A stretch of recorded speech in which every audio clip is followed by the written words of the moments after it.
A warm welcome to Disky Talk with Luyolo. If you're tuning in for the very first time, I do ask that you please subscribe and hit that notification bell. If you've been a part of this journey, I hope you thoroughly enjoy this episode. So, on today's episode, I discuss all things Dstv Premiership action as I have a pre-match analysis of Kaizer Chiefs versus Chippa United.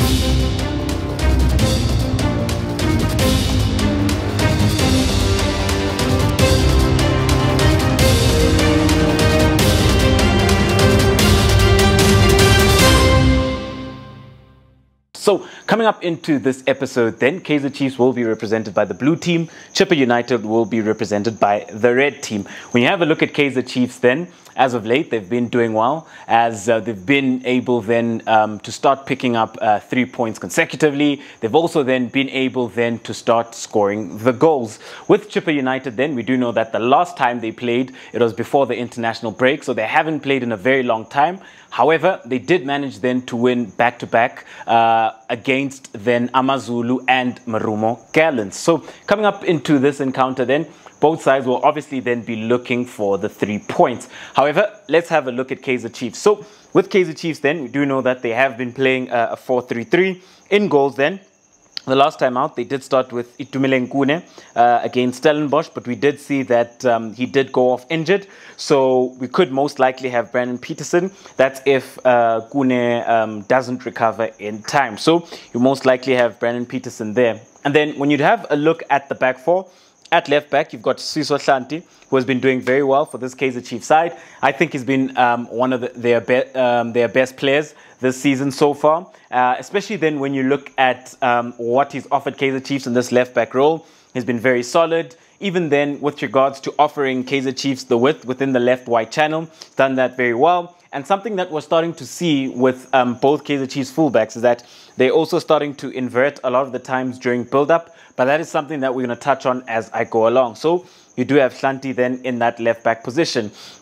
As the left-sided centre-back, you then have Dov Edmilson. So when you have a look at Edmilson, he's won back-to-back Man of the Match awards. That was against Swallows and then against Stellenbosch as well. He's been doing very well for this Kaizer Chiefs side. And one of the things then he's offered this Kaizer Chiefs side then is balance within build-up play. By virtue of the fact that he is left-footed, so when he does open up, he is opening up then to take a progressive touch on his back foot, which then is his left foot. So him playing then within this position has enabled Kaizer Chiefs to have a lot more passing angles from this left deep pocket of space. So be it in the left wide channel, even in the left sided half space, because this is a team that does look to build up from deep. So David Milson has offered them in build up as he's very comfortable. He's also then a player who's done very well with regards to the aerial duels, and a player then who's very strong, very experienced, and he reads the game very well. And then as the right-sided centre-back, we do know that Zita didn't play the last time out against Stellenbosch because he was suspended. So Ngezana did start, but I do foresee Zita coming back in. And then at right-back, we do have Frosler. So I think Frosler has come in and he's had good performances against Swallows and against Stellenbosch as well. We do know that Solomons was playing there, but Frosler has come in and I think he's well on his way with regards to establishing himself in that position. So like I did mention then, with regards to how Kaizer Chiefs look to build up. So Kaizer Chiefs do look to build up so from deep. So what you have seen is that the fullbacks at times do tend to invert, and then you'd have the two wide players there looking to offer you that. So what you would see then sometimes in build-up is somewhat of that. You'd see somewhat of that shape, which then becomes a 2-3-5. So it does become sort of a 2-3 build-up at times. Sometimes you would see then the fullbacks in their natural wide positions within those deep pockets of space. And then when you look at the relationship between the two fullbacks, so ball side, whenever Hlanti does look to offer the width, sometimes then you will have Frosler looking then to tuck in and you'd invert. Sometimes he could also look to offer the width as well. So when you do have a look at these two fullbacks, they're quite dynamic then with regards to the pockets of space and the positions they take up. Moving on then, right along, when you have a look at the heart of midfield. So in midfield then, you've got Jabula Plum. This is a player who's done very, very well for this Kaizer Chiefs side. A player then who's had very consistent performances within the heart of midfield. He does play as a defensive midfielder. He's been able to shield his back four very well. very key then with regards to being able then to offer them that option and build up as you'd look to take the ball in between the two centre-backs and look then to progress play. And the player then who's done very well with his range of passing as well, and how then he is able then to progress the ball from deep pockets of space, looking then to work it into his more creative players. Moving on then, right along, when you do have a look then at the two midfielders in there, you've got Yusuf Mart and then you've got Keegan Dolly. So when you do have a look at this then, this has enabled Yusuf Mart to get further forward, because we do know that Yusuf Mart was playing a lot deeper, but it does allow him to get further forward. It does allow him to go box to box because he does have Jabula Plum in there. And then with Keegan Dolly then, he is the more creative and the more penetrative with regards to how then he looks to progress the ball and how then he looks to break into the final third for this Kaizer Chiefs side. So what is lovely then within this midfield is that you've got Jabula Plum as the destroyer. You've got Yusuf Mart then, who does offer the legs. He offers the energy box to box, and he's got great technical ability with regards to how he looks to progress the ball, be it short passes, be it diagonals as well. And then you've got the creativity and the goal threat coming from Keegan Dolly. So at times, it does even sometimes can even look somewhat like that. But because Kaizer Chiefs have been doing really well and dominating within the heart of midfield, then Blom doesn't really need Yusuf Mart to always drop deep. Then that is somewhat of the structure and the shape that you're looking for. With Keegan Dolly then, he has found form, because we do know that he started off the season and he wasn't doing well in the beginning of the season, but now he has started to find form. We have seen him starting to score goals, starting then to create chances as well. And then when you do move on then right along, you've got Sikhota and then you've got Dupria. So when you do have a look then at Sikhota, I think this has been Kaizer Chiefs' most dangerous player. He's been the most creative player for this Kaizer Chiefs side, as he's been able then to create clear-cut chances consistently. So with Sikhota, do you know that 1v1, very strong with regards to how he looks to take his opponents on. He's very quick and he's very skillful as well. Does look to beat the man and put the ball into the box. With Sikhota then, something that I think he can add into his game is being able then to position himself adequately within the box and being able to start to add goals to his game. Also, what's very interesting then with regards to this Kaizer Chiefs side, let's just push them up, is on the left side. On the left side, there's a lot of wide overloads, and there's a lot of left-sided rotations and left-sided triangulation, which would be instituted then between Sikhota, Dolly and Hlanti as well. Especially then when you consider that nice thing with Dolly that is left-footed and he is naturally a winger. So at times he does tend to drift to that left-wide channel. Then you'd have Sikhota looking then to tuck in. At times what you would see then is maybe Hlanti would look to offer the width, and then Dolly would be maybe in that pocket of space, and then Sikhota would be in there. So they're able then to institute this left-sided overload, and they're able then to institute that numerical superiority within the wide channel. All three players have very good technical ability with regards to how then they can look to deliver the ball, especially when you look at Hlanti and you look at Dolly as well. With Sikhota, we do know that he has started improving in that regard, with regards to improving then his final ball. Very dangerous for Kaizer Chiefs, as I think then he is their key player. And then when you do move on right along, on the right-hand side, you've got Ashley Dupria. So when you have a look at Ashley Dupria, this is a player who has been struggling, as he has been struggling in front of goals, and also then with regards to ensuring that he is able to create chances from wide. I think he is still then struggling a bit within that right wide position, especially considering then that with Dupria, he mostly played off the left-hand side for Stellenbosch or through the middle. You know, so I think in this right wide channel, he does tend to struggle a bit, but we do know that this is a player who possesses so much quality with regards to his speed and his technical ability as well. So he does also then look to pose a threat for this Kaizer Chiefs side, especially then when he does also look to drift in as well. And then up front, you've got Caleb. When you look at Caleb, this is a player then who has been doing very well for this Kaizer Chiefs side, as he currently sits on top of the goal scoring standards. So he currently has 6 goals to his name. albeit that in the last game against Stellenbosch, he did score a hat-trick from penalties. But this is a player then who's done very well for this Kaizer Chiefs side, as he does offer them that a threat up front, and he also then does offer them then that target man, a player then who's able to hold up the ball. He offers them that presence as well, where then he's able then to occupy the two centre halves. And this is a player then who also has very good technical ability with regards to his first touch, with regards to his passes as well. At times, he is able then to link up play. A player then that can only improve and keep getting better for this Kaizer Chiefs side. However, let's have a look at Kaizer Chiefs then with regards to their offensive scheme. So when you do have a look at Kaizer Chiefs then, it's quite interesting to note then that sometimes what we do see then is the two fullbacks looking to be inverted. So you'd see Frosla there would be Blom, and then there'd be Hlanti. And then what you would see then is somewhat of that shape, where then you'd have Sikhota within that wide channel on the left-hand side. On the right-hand side, then you'd have Dupree, you'd have Caleb there, and then you'd have Keegan Dolly, and then you'd have Yusuf Mart there. So sometimes this is what you do tend to see from Kaizer Chiefs.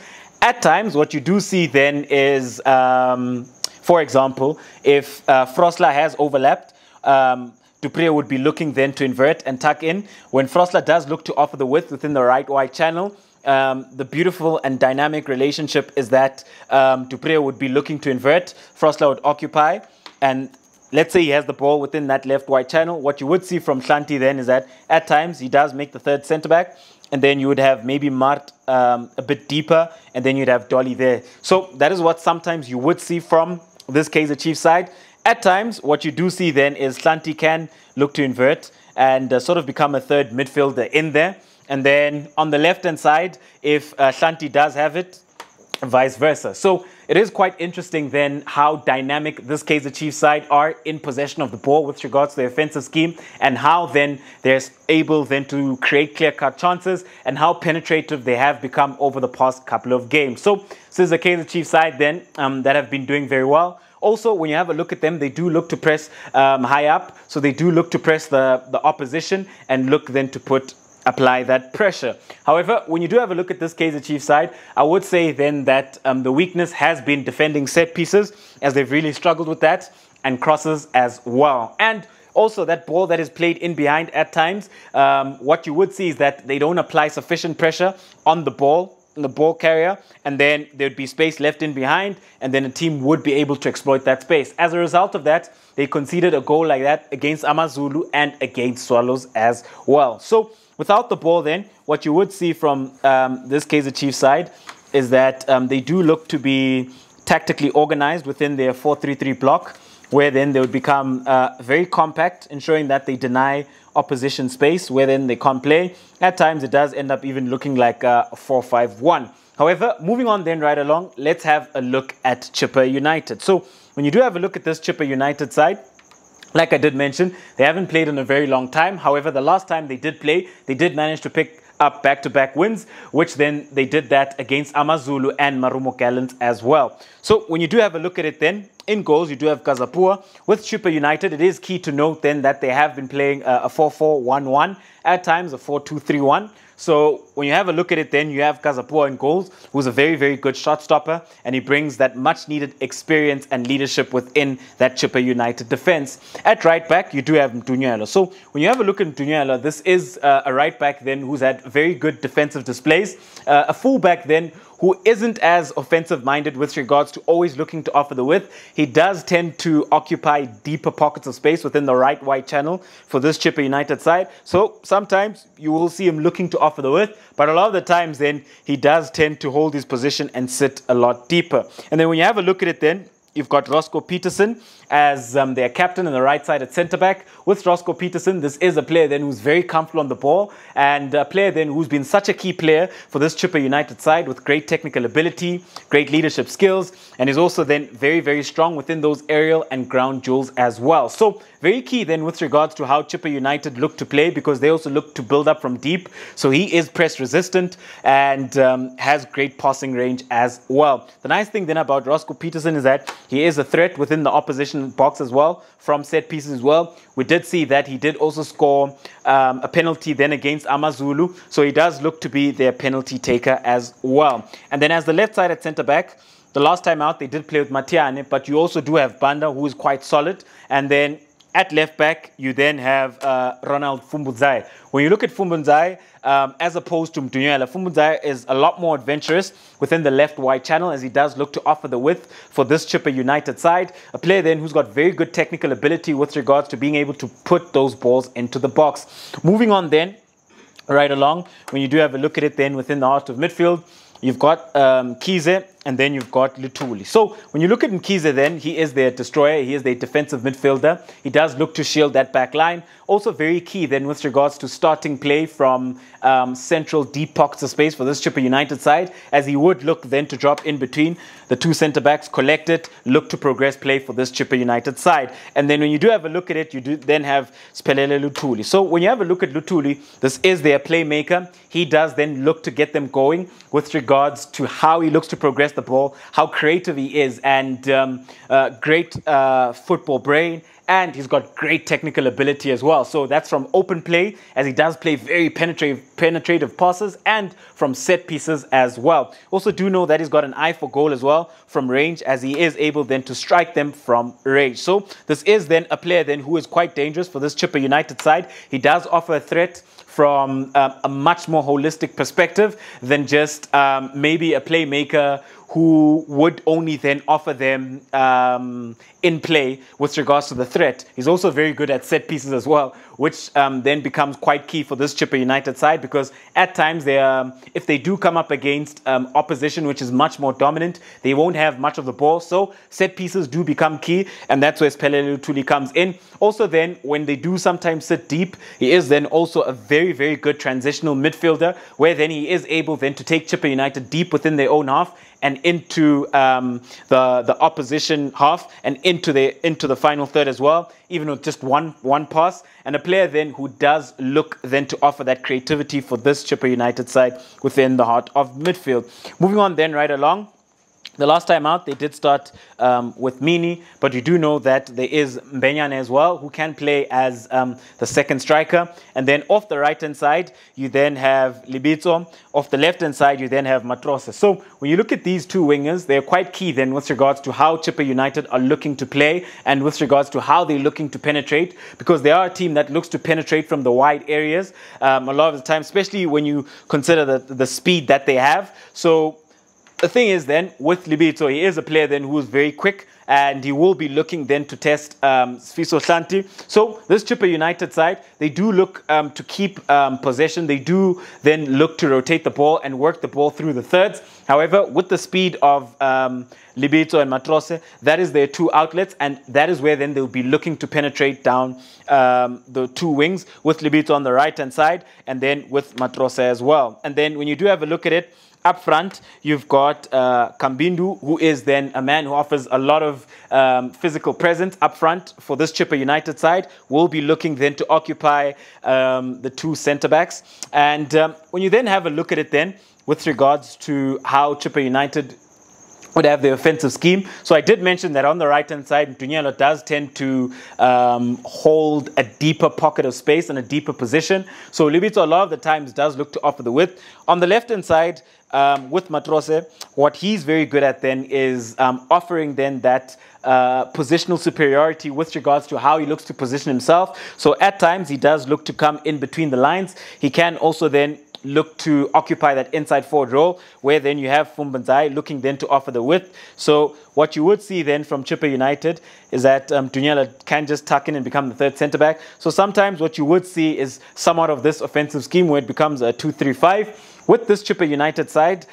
they also look to press high up, but I'm pretty sure that they'll be looking to pick their moments with regards to how they look to press Kaizer Chiefs. And it'll also be interesting to see if they do add maybe an extra midfielder in there, as opposed to Mini, who is a winger, and Mbenyane, who is a forward line player. So it's going to be very interesting to see if they'll try match Kaizer Chiefs within the heart of midfield and add a third midfielder, especially considering how much control and dominance Kaizer Chiefs have shown within the heart of midfield within the past couple of games.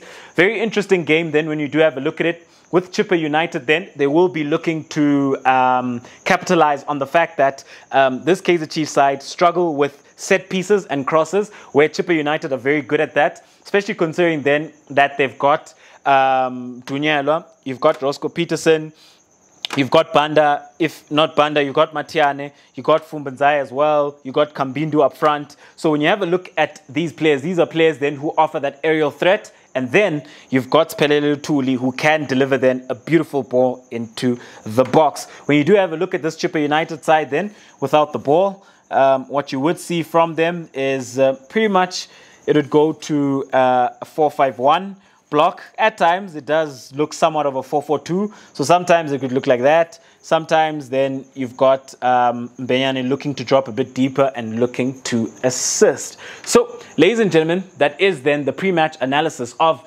Kaizer Chiefs versus Chippa United, where I think then this will be then a very entertaining fixture and a very entertaining game, where I think Chippa United will be looking to come out to play. Kaizer Chiefs will be looking then to continue their form. They will be looking to dominate as well. However, how I see this one playing out then is Kaizer Chiefs 2, Chippa United 1. At home, do let me know, what do you make then of this fixture? Who do you think are the key players? And who do you think walks away with all 3 points? Or do you think it will be a draw, a point apiece? Thank you very much for tuning in to yet another special episode of Diski Talk with Liolo. Signing out.